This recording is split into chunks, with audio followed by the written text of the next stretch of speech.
Urukiko rwisumbuye rwa Gasabo i Kigali mu Rwanda rumaze kwemeza kuri uyu wa mbere ko Madame Damange Damugwiza Yvonne nakomeza gufungwa by'agateganyo mu gihe urubanza rwe rutegereje kuburanishwa mu mizi.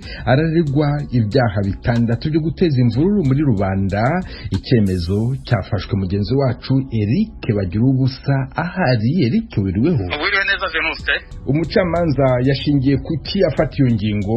Umucamanza yavuze ko impamvu Damange avuga zitubahirijwe byo gufatwa agasakwa mu buryo butubahirije amategeko. Ibyo ngibyo bigaragaza ko muri dosiye harimo inyandiko imufata imusaka yashyizeho imikono. Ubwabyo rero bakavuga ko bidafite ishingiro bakurikije uko yajuriraga n'abanyamategeko bamwunganira Maître Brice Bikotwa ndetse na Maître Felicien Gashema. Ku zindi impamvu zikomeye batemeranijweho kuri buri cyaha, umucamanza yavuze ko Damange n'abamwunganira nabwo batabashije kuvuguriza impamvu zikomeye zafashwe n'umucamanza wa mbere mu rukiko rw'ibanze rwa Gasabo. Damange wese yabivuzeho iki? Damange ku cyemezo yavuze ko muri rusange nubwo umucamanza birashoboka ariko wenda yaba ari ubumenyi buke mu mategeko, yavuze ko urubanza yarusomye mu ruhame. Damange we yavuze ngo ntabwo ari uruhame, nk'uko nawe ibyo aregwa yabikoze ahantu hagaragara. Arifuza ko urubanza rwe rwajya ruburanishirizwa mu ruhame rwa benshi cyangwa se ku karubanda. Umucamanza yamubwiye ngo azandikire urukiko bizasuzumwe.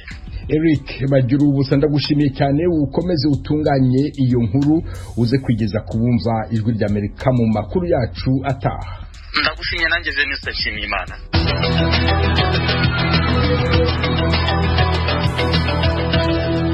Washington, Ijwi ry'Amerika. Leta y'u Rwanda yatangaje ko yakiriye neza raporo y'itsinda ry'abashakashatsi 15 Leta y'Ubufaransa yari yarashyizeho kugira ngo bacukumbure uruhare rw'icyo gihugu muri jenoside yakorewe Abatutsi mu Rwanda. Iyo raporo yavuze ko nta bufatanyacyaha muri jenoside Ubufaransa bwigeze bukora. Ivuga ko nta bimenyetso bigaragaza ko hari umugambi wo gukora ibikorwa bigamije jenoside. U Rwanda ruvuga ko iyo raporo igaragaza intambwe y'ingenzi iganisha ku kumvikana ku ruhare rw'Ubufaransa muri jenoside yakorewe Abatutsi. Tim Harris ishimwe. Komisiyo yari imaze imyaka 2 ishakisha uruhare rw'Ubufaransa muri jenoside yabaye mu Rwanda muri 1994 yanzuye ko Ubufaransa bwatinze cyane kumva uburemere bw'amahano yahitanye abantu barenga 800. Gusa iyo komisiyo yavuze ko nta bufatanyacyaha Ubufaransa bwagize muri jenoside yakorewe Abatutsi mu Rwanda. Iyo komisiyo yasohoye icyegeranyo kivuga ko Ubufaransa bufite uruhare ruremereye kandi runini mu guteshuka kwateye ubwo bwicanyi. Ibyakunze kuvugwa ko Ubufaransa icyo gihe bwari buyobowe na Perezida François Mitterrand butakoze ibihagije ngo buhagarike jenoside byatumye umubano w'u Rwanda n'icyo gihugu uzamo igihu mu myaka ya za 90. Kubera iyo mpamvu Perezida Emmanuel Macron w'Ubufaransa yashyizeho komisiyo igizwe n'abantu 15 mu kwa gatanu 2019 kugira ngo igaragaze ibyabaye mu Rwanda hagati y'imyaka 1990 n'1994. Abategetsi bo mu biro bya Macron batangaje ko iyo komisiyo itari igamije gutsura umubano hagati y'u Rwanda n'Ubufaransa gusa, ahubwo muri rusange no ku mugabane wa Afurika kuko n'ibindi bihugu bifite ibibazo ku buryo Ubufaransa bwitwaye icyo gihe. Abayobozi bo mu biro bya Macron bavuze ko icyegeranyo cy'iyo komisiyo ku ruhande rumwe cyanenze Ubufaransa kuba bwananiwe mu byerekeye politike, inzego, ubuhanga n'imyitwarire ikwiye, ariko icyo cyegeranyo kivuga ko abashakashatsi nta bimenyetso babonye bigaragaza ko intwaro zivuye mu Bufaransa zajyanwe mu Rwanda jenoside imaze gutangira. Iyo raporo kandi yavuze ko nta makosa ingabo z'Abafaransa zari mu Rwanda icyo gihe mu cyiswe Operation Turquoise zakoze. U Rwanda rwakomeje gushinja izo ngabo gushyigikira leta y'icyo gihe iregwa gutegura no gushyira mu bikorwa jenoside. Iyo raporo kandi yavuze ko nta bufatanyacyaha muri jenoside Ubufaransa bwigeze bukora, ivuga ko nta bimenyetso bigaragaza ko hari umugambi wo gukora ibikorwa bigamije jenoside. Gusa icyo cyegeranyo cyasanze harabaye ibitaragenze neza mu byerekeye kwemera uko ibintu byagenze, ari nabyo byatumye leta y'Ubufaransa n'igisirikare bafata ibyemezo bafashe. Iyo raporo yasobanuye neza ko itagamije kugira uwo isarika. Uruhare iyo raporo izagira mu gutsura umubano hagati y'u Rwanda n'Ubufaransa ntiruramenyekana by'umwihariko uko perezida w'u Rwanda Paul Kagame ari buyakire. Itangazo ryasohowe na leta y'u Rwanda kuri uyu wa gatanu ryavuze ko ryakiriye neza iyo raporo nk'intambwe ikomeye mu byerekeye kumva kimwe uruhare n'Ubufaransa mu Rwanda. Ryavuze ko mu byumweru biri imbere u Rwanda ruzasohora raporo y'iperereza ryarwo. Perezida Macron yari yizeye ko iyi raporo iri burangize ikibazo cyari kimaze imyaka irenga 25. Urakoze Tim Harris. Ishimwe. Tukiri ku Rwanda, kuri iki cyumweru habaye amasengesho gusabira u Rwanda. N'amasengesho ubusanzwe akorwa mu ntangiriro z'umwaka yari yarahagaritswe kubera ikiza cya COVID-19. Yakozwe binyuze kuri radio na televiziyo. Inkuru irambuye Asumta Kaboyi.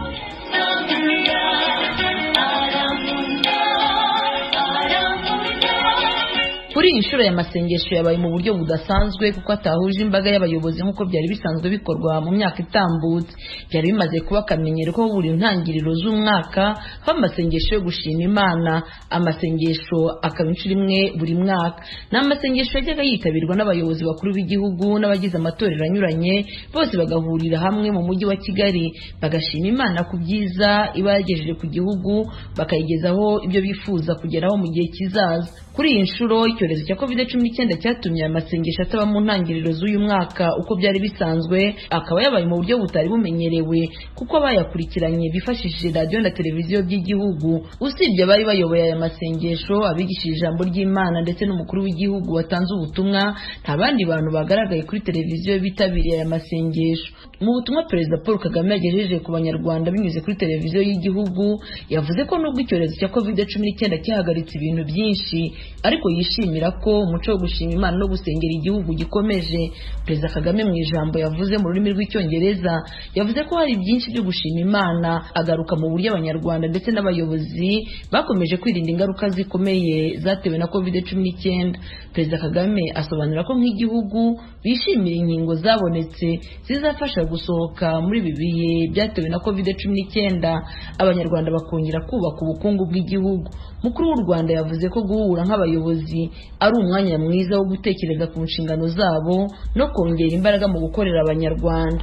As leaders, this gathering nk'abayobozi rero guhura dutya ni umwanya mwiza wo gutekereza ku nshingano zacu no kongera imbaraga, ubushake n'uburyo bwo gukomeza gukorera Abanyarwanda. Ntabashidikanya ko iki cyorezo cyagize ingaruka zikomeye ku Banyarwanda, cyane cyane basanga mu intege nke. Ibyo dukora byose rero tugomba kubikora tuzirikana buri gihe ko tubikorera abo dushinzwe. Nta gushidikanya ko iri sengesho ry'uyu munsi ritwongerera imbaraga n'ubushake byo gukorera hamwe kugira ngo tugeze igihugu cyacu ku rwego twifuza.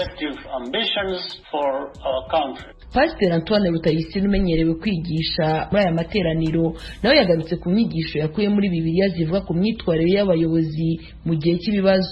Pasiteri Rutayisire yifashishije ingero za bamwe mu bayobozi bamwe bavuga muri Bibiliya, yasobanuye uko umuyobozi akwiye kwitwara mu gihe cy'ikibazo. Ikintu cya mbere umuyobozi wese azabona, iyo abantu bagize ibibazo basanga umuyobozi, iyo abantu bagize ibibazo bashaka kumva umuyobozi. Vugana n'abantu, baha icyizere, babwira uko ibintu bigenda, babwira uko utekereza. Kubaha icyizere cyane cyane iyo uri umuntu usenga ufite Imana. Ikibazo dufite ni uko we iyo wishingikirije ku byawe, ukishingikiriza ku mbaraga zawe, ukishingikiriza ku bwenge bwawe, rimwe na rimwe ubura ibisubizo. Ariko iyo uzi ko Imana ihari, uravuga ngo nubwo ntarimo kubona igisubizo cy'Imana, ariko nzi neza yuko Imana iri buzane igisubizo. Ikintu cya mbere umuyobozi wese agomba kwiga ni ugutuza. Ugatuza mu bibazo bije, ugatuza intambara zije, ugatuza ibibazo bigukubye. Aya masengesho yarasanzwe aba mu ntangiriro za buri mwaka, ay'uyu mwaka rero akaba atarabashije kuba kubera ubukana bwa COVID-19 bwari mu gihugu mu ntangiriro z'uyu mwaka. Assunta Kaboyi, Ijwi ry'Amerika, i Kigali.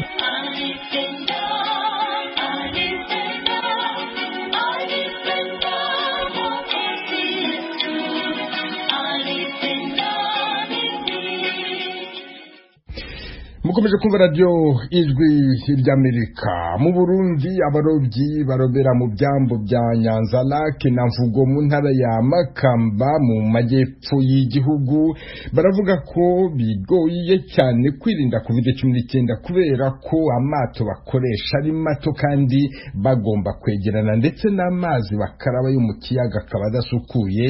Inkuru Ijwi ry'Amerika bategura ifatanyije n'inshuti zayo mu Burundi muragezwaho na Desire Hatungimana. Nkuko bivugwa nomwe mu barongoye abarovyi ku mwiha wa Nyanza Lake, komine Nyanza Lake intara ya Makamba mu manuko bw'u Burundi, barazi ko ico kiza gikaze kandi cica kandi ko bigishijwe uburyo bwo kucikingira. Abo barovyi bavuga ko ikibazo bagira nkuko babandanya bivuga n'uwo mukuru w'abarovyi kuri uwo mwiha nuko bakaraba amazi iyo mu kiyaga Tanganyika, ayo nayo akaba acafuye. Nukuri imigwa ijana na corona no kwikingira corona kuri no plage nk'abarovyi twitwamo neza kuko twaranatomboye turagira n'abaganga baje kudushigikira kugira badufashe kugira twikingire ico kiza bo badufasha ko chloro n'amazi mugabo amazi naho ikibazo dufite ku mazi niko atamazi meza ariho tuvoma Tanganyika nayo ifite ubucafu ego hamavu ico abarovyi uko tubahanura misi yose bavuye mu mazi hajya bageze mu gatondo imbere yo gukora ikintu cyose bamaza gukaraba amazi arimo chloro. Uwo murovyi abandanya amenyesha ko ishirahamwe mpuzamakungu gita amagara y'abantu ku isi OMS mu funyafunyo y'igifaransa yabaronkeje abaganga baba hafi bakaza barapima ubushuhe uwo biketse bagaca bamutwara ku mupima COVID-19 mu bituro vyategekanijwe n'ubushikiranganji buraba ivy'amagara y'abantu mu Burundi. Ukuntu rwana ngaha daye twaragize n'ibakwe turaronka abaganga barungishwe na OMS kandi dukorana ngaha misi yose na baganga bane misi yose bama ngaha misi yose nta munsi n'umwe bategera basiga ngaha badufasha misi yose ku mpanuro arico abanyagihugu abarovyi bibagiye bakababwira ati mwibagiye kuvuga yuko umurovyi avuye mu mazi arakaraba haje gukaraba akamupima ubushuhe bamupima ubushuhe basafite ubushuhe burenze ubwo nyene haza intervention rapide kimutwara aho basanzwe bapimira corona na Ebola eko kumweha urahitwa mu Mvugo muri komine Nyanza Lake nyene naho nyene baremeza ko bakaraba iyo bavuye kuroba mu gatondo ariko ko ikibazo bafise ari cyo gushobora kwambara agafukamunwa bariko bararoba canke gushobora guhana imetero hagati y'umurovyi n'uwundi kandi ubwato busanzwe ari buto ku bantu 12 baja gutera urusenga. Ntibitworohera nyene ni hamwe hamategeko nyene nandiho ntibitworohera kubera gufata ingafe gufata urusenga umuntu agwana n'urusenga n'agafukamunwa ku munwa usanga bitatworohera. Turabitahura nyene turabitahura nubwo usanga bishika kandi yego no gushira inguvu hamwe nyene tukaraba n'ahandi ho mugabo ntako bimbona uko byokunda kuko usanga tuguma twegerana kandi numva bavuga ngo iyo mwegeranye naho usanga n'ubundi ushobora kwanduza mugenzi wawe cyangwa akakwanduza usanga nyene mugabo ntibiba byoroshe. Bamwe mu bakoresha babo barovyi bavuga ko atakibazo bogira cyo kugurira abakozi babo dupfukamunwa ariko kavuga ko bigoye ko umurovyi yoguma kambaye kuko gashobora gutoteshwa n'amazi y'ikiyaga mu gihe c'imifunda cyane kagatoteshwa n'urume ruvuye ku mbeho mu gihe cy'urukerera ubona ko abarovyi barara mu kiyaga bariko bararoba. Gaspar Nzisabira umunyamabanga mukuru w'ishirahamwe ry'abakoresha mu Burundi abona ko ico kibazo cyo kwirinda COVID-19 kigoye kuri abo barovyi agasaba abakoresha b'abarovyi gupimisha abarovyi kenshi kugira ngo bashobore kuguma barikanuye ntikirandagate mu bakozi batarabimenya. Raba uwo mwanya utegezwa kuba hagati y'umukozi n'uwundi nta metero ishoboka. Urumva aho iwacu ntiturashika ku ngingo yuko boca bahagarika akazi. Mugabo jewe nahanuye ko muri ico gihe boheza bakabapimisha kenshi. Mushobora kumvikana no kwa muganga bakaza barabapima iyo covid kenshi kugira ishitse buno nyene bahagarike canke barabe iyindi ngingo bafata. Nukwama rero urikanuye by'abarovyi byo biranagoye. Izi maske ziroye kwa amazi ntizimeze kimwe zose, hari zoca zikugora guhema. Gaspar Nzisabira arongoye ishirahamwe ry'abarovyi mu Burundi avuga ko iryo shirahamwe yishinze kuza rirahimiriza abakoresha mu buzi butandukanye kuguma amaso mu bihe vy'iki kiza, bongere bafata ingingo zose zofasha gukingira abakozi babo ico kiza. Urakoze Desire Hatungimana mu nkuru ku barovyi barobera mu byambu bya Nyanza Lake na Mvugo mu ntara ya Makamba mu majyepfo y'u Burundi. Bakunze baradijwe rya Amerika mutuye mu burasirazuba bwa Repubulika ya Demokarasi ya Kongo, tubararikire kujya mukurikira ibiganiro byacu ku maradiyo akurikira. Radio Communautaire La Voix de Mikeno ibunagana ni ku murongo wa FM 99 n'ibice 7. Radio Ngoma na Amani mu mujyi wa Baraka kuri FM 88 n'ibice 8. Radio Baraka FM nayo mu mujyi wa Baraka ku murongo wa FM 94 n'ibice 4. Radio Communautaire de la Vérité ikorera mu mujyi wa Kiwanja kuri FM 99. N'abadukurikira bari mu majyepfo ya Uganda mwakumva ibiganiro byacu kuri radio Ijwi Riyobora Voice of Muhabura ku murongo wa FM 88 n'ibice 9. Ni radio Ijwi ry'Amerika iminsi yose kuva kuwa mbere kugera ku cyumweru. Mukomeje kumva radio Ijwi ry'Amerika ivugira Washington DC mu Kirundi n'Ikinyarwanda. Muri Tanzania mu nkambi ya Nduta abagore n'abakobwa babamo baravuga ko bafite ibibazo bikomeye by'ubukene. Abarenga 15 batoroka inkambi buri kwezi bajya mu mujyi gushaka imibereho. Inkuru y'umunyamakuru w'Ijwi ry'Amerika muri Tanzania James Jovin.